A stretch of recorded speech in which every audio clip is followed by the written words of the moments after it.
एक लड़की ने एक संत जी को बताया कि मेरे पिता बहुत बीमार हैं और अपने पलंग से उठ भी नहीं सकते हैं, क्या आप उनसे मिलने हमारे घर पर आ सकते हैं?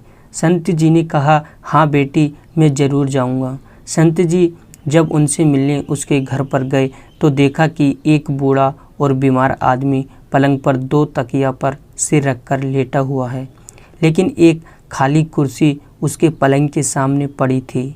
संत जी ने उस बूढ़े और बीमार आदमी से पूछा कि मुझे लगता है कि शायद आप मेरे ही आने की उम्मीद कर रहे थे। उस वृद्ध आदमी ने कहा, जी नहीं, आप कौन हैं? संत जी ने अपना परिचय दिया और फिर कहा, मुझे ये खाली कुर्सी देखकर लगा कि आपको मेरे आने का आभास हो गया है। वो आदमी बोला, संत जी, अगर आपको बुरा न लगे तो कृपया कमरे का दरवाज़ा बंद कर दीजिए। संत जी को थोड़ी हैरानी तो हुई, फिर भी संत जी ने दरवाज़ा बंद कर दिया।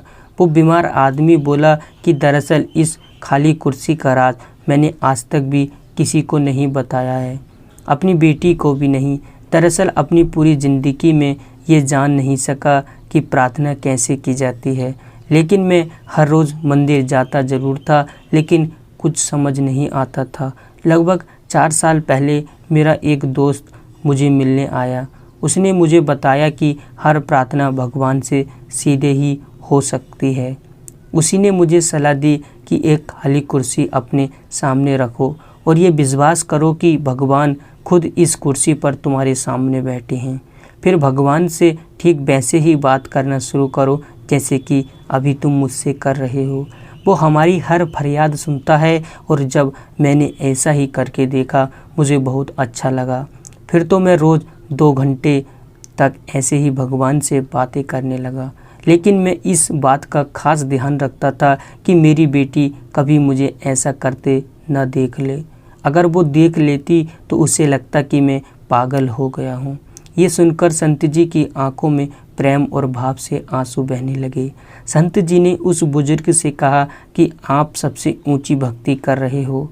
फिर उस बीमार आदमी के सिर पर हाथ रखा और कहा, अपनी सच्ची प्रेम भक्ति को जारी रखो। संत जी अपने आश्रम में लौट गए, लेकिन 5 दिन बाद वही बेटी संत जी से मिलने आई और उन्हें बताया कि जिस दिन आप मेरे पिताजी से मिले थे वो बेहद खुश थे, लेकिन कल सुबह 4 बजे मेरे पिताजी ने प्राण त्याग दिए हैं।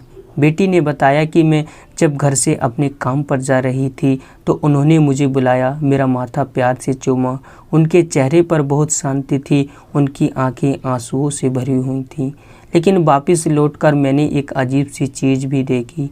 वो ऐसी मुद्रा में अपने बिस्तर पर बैठे थे जैसे खाली कुर्सी पर उन्होंने किसी की गोद में अपना सिर झुका रखा हो, जबकि कुर्सी तो हमेशा की तरह खाली थी। संत जी, मेरे पिताजी ने खाली कुर्सी के आगे सिर क्यों झुका रखा था?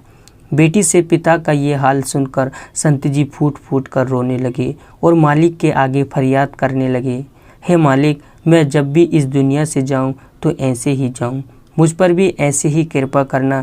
यदि हम भी इसी तरह अपने इष्ट देव की गोद में बैठकर यहाँ से जाना चाहते हैं तो हर पल अपने इष्ट देव की हाजिरी को हर जगह महसूस करेंगे। एक दिन हमारी अवस्था भी जरूर बदलेगी।